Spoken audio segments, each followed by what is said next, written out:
A great day to you, ladies and gentlemen. Magandang araw sa inyong lahat.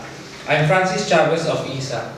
And masyado akong excited kasi pag-uusapan po natin ngayon yung patungkol sa ating mga products na may nilalaman na tinatawag na AFA. Makikita po ninyo ang products ng ISA, meron makikitang words na AFA dito. AFA.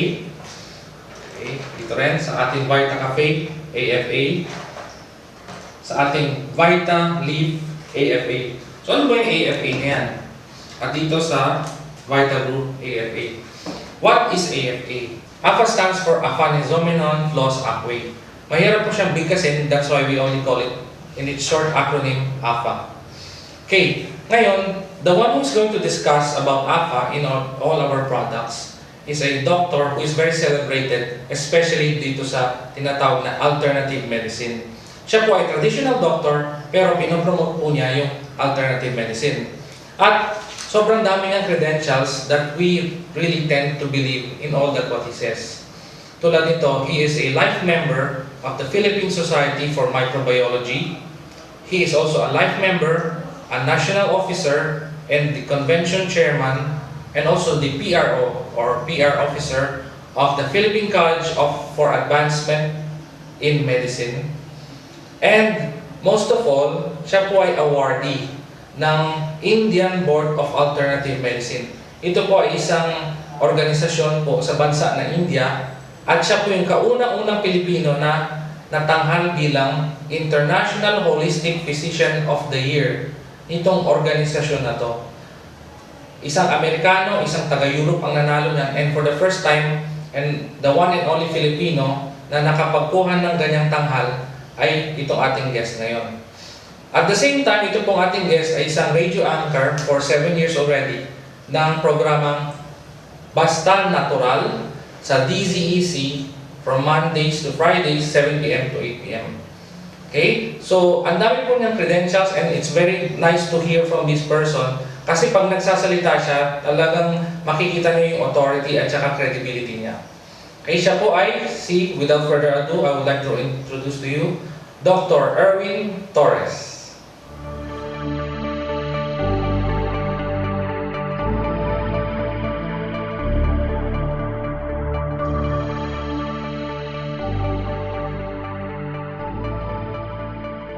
Nung mga nakaraan pa, talagang sikat na dito sa atin yung mga green products. Sumikat yung spirulina, chlorella, at iba't iba pa. Pero nung lumabas itong AFA, pinakilala ito sa akin ng isa kong kaibigan at nasubukan natin, ginamit natin sa clinic. Napakaganda ng resulta. So, kilala ang AFA na pampalakas ng immune system. Pero yun ang laging natatanong sa atin, ano ang kaibahan ng AFA sa spirulina? So, ano yung ginagawa nito sa ating katawan? Kung titingnan natin, ang AFA, itong mga green products at spirulina, sumisikat dahil dun sa kanilang chlorophyll content. At maraming mga company ang nagbebenta ng ganitong mga products. Kung ipapagkumpara natin, ang AFA ay napaka-superior compared sa spirulina kung pag-uusapan ang chlorophyll content. Kasi for every 10 grams ng green products, let's say AFA and spirulina, sa spirulina meron siyang around 115 milligrams ng chlorophyll. Ngayon kung AFA, nasa halos 300 milligram, ganun kataas, so more than 200% ang component ng chlorophyll. So kilala natin ang chlorophyll sa detoxification ng ating katawan. Kasi ngayon, ito yung talagang kailangan natin, yung pagdidetox. So maganda yung effect ng AFA sa ating katawan in terms of detoxification. At the same time, kung titingnan yung mga component like yung carotenoids, napakaganda ng component ng AFA. Although kung titingnan natin sa carotenoids effect, depende ito sa pag-harvest kasi yung AFA hindi ganun ka bilis yung kanyang pag-harvest. So yung carotenoid component nito mas maganda compared sa spirulina dahil sa yung processing niya, yung freeze drying, mas mabilis siya na be-preserve Kaya mas napapakinabangan at mas maganda yung effect sa ating katawan. At madaming mga research, kung titingnan yung mga research about sa immune system, napakarami ng ginawa na tungkol sa APA. Halimbawa, kung pag-uusapan yung sa mga stem cells, kasi sumikat din ang APA before na ginamit nga nila as parang stem cell, pero as a stem cell enhancer, meron siyang mga growth factor na nakakatulong para yung ating NK cells or natural killer cells ay ma-enhance. So sa mga study na ginawa, yung APA sa NK cells, nakita yung migration effect. So mas maganda yung effect ng APA compared sa spirulina. So walang direct effect ang spirulina sa ating NK cell migration. Kung pag-uusapan yung macrophage activity, merong polysaccharide ang spirulina na nakaka-stimulate ng activity ng macrophages, pero yung potency nito is just 1/4 lang compared sa potency ng nandun sa APA. Kasi nakita na ang bilis maka-stimulate ng macrophages at ito yung napaka-importante sa ating immune response. So dun sa lymphocytes, sa ating mga T-cell, yung mga immune cells, talagang mabilis ang effect sa APA compared sa spirulina na walang effect sa lymphocyte mobilization. Dun sa antioxidant effect ng APA, mas maganda yung APA na napiprevent yan ng mas mabilis yung production ng mga free radicals compared sa spirulina. Kung pag-uusapan yung effect sa free radical production, napakabilis ng epekto ng APA compared sa spirulina. Kaya nga, masabi natin ang APA ang greenest foods na available ngayon. Madaming mga epekto ang nakita ko sa APA kasi dati gumagamit din ako ng spirulina nung wala pa yung APA. Ako, way back high school, college days, umiinom ako ng spirulina. Pero nung na-encounter ko yung APA, talagang nakita ko yung magandang epekto nito. Kung pag-uusapan yung mga anti-inflammatory properties, napakabilis na makatanggal ng inflammation. May mga study about phycocyanin component ng APA na ito'y napakaganda na isang potent siya na COX-2 inhibitor. So ito yung napakagandang anti-inflammatory remedy.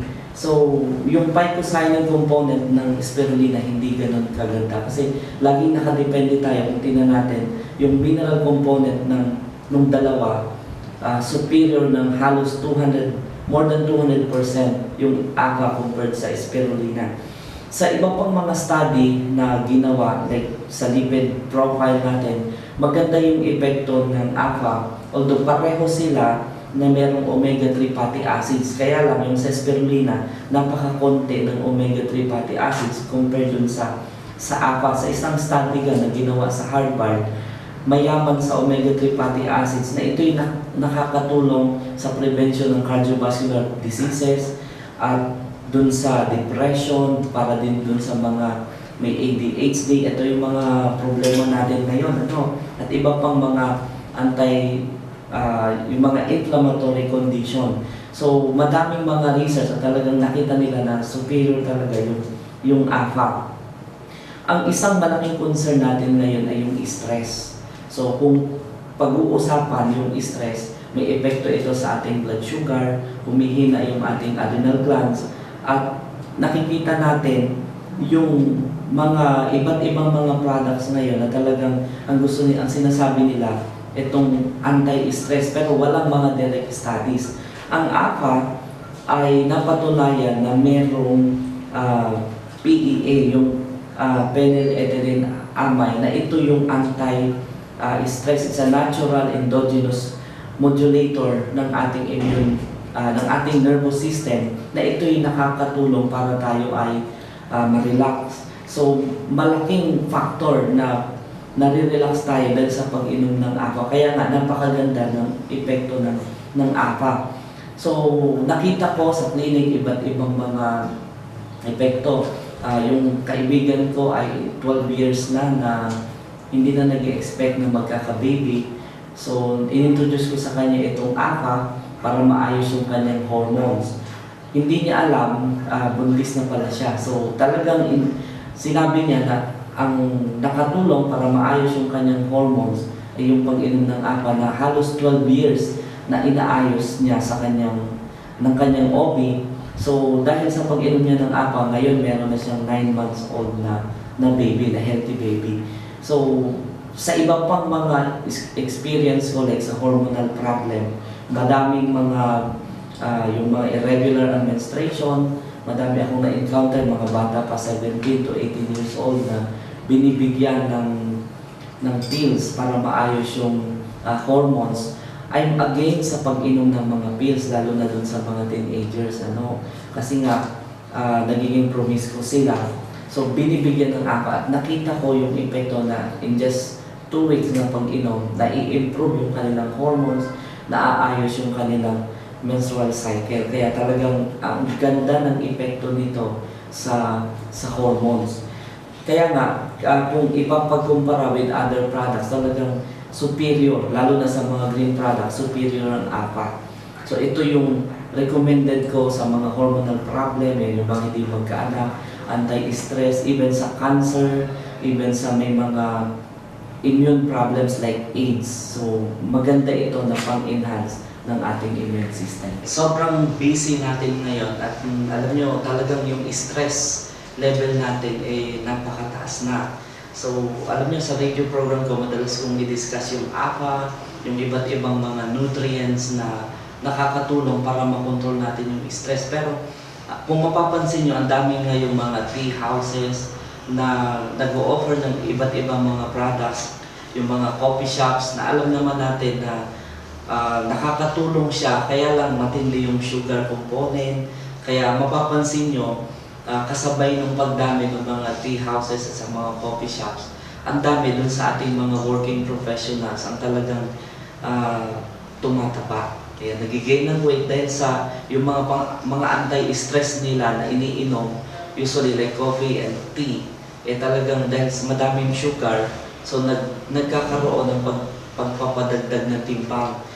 So ang APA bilang isang supplement, bilang isang magandang product, nakita natin maganda siya na ipang-supplement dun sa mga laging busy, dun sa mataas ng stress level. Kaya lang, kung mahilig kayong uminom ng tea, like ngayon, sikat na sikat yung milk tea. Alam nyo, kahit sa ibang mga bansa like Hong Kong, Singapore, talagang gustong-gusto nila yung milk tea. So dito sa atin, nag-i-start na rin na magustuhan ito. Kaya lang, ang concern natin sa milk tea, yung masyadong matamis. So mas maganda ito nga dahil sa inilaunch ng company itong bagong product nila na merong APA. So it's a milk tea with APA powder. Itong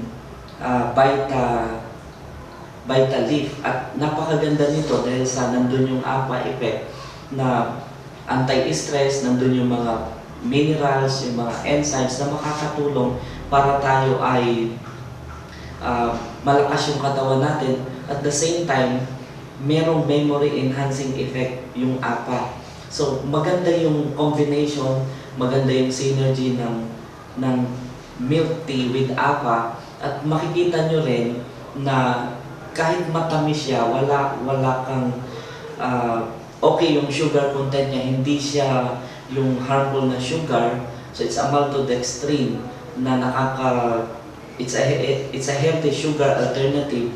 So okay lang ito na inumin madalas. So yung isang product pa, yung Vitalife, ito naman yung merong green tea para doon sa mahilig uminom ng green tea. Alam niyo, ang green tea, madami ng mga research, hindi lang siya pang tanggal ng stress, nakakatulong siya pang papaya. So may epekto din siya sa ating cardiovascular system, nakakatulong pampababa ng cholesterol.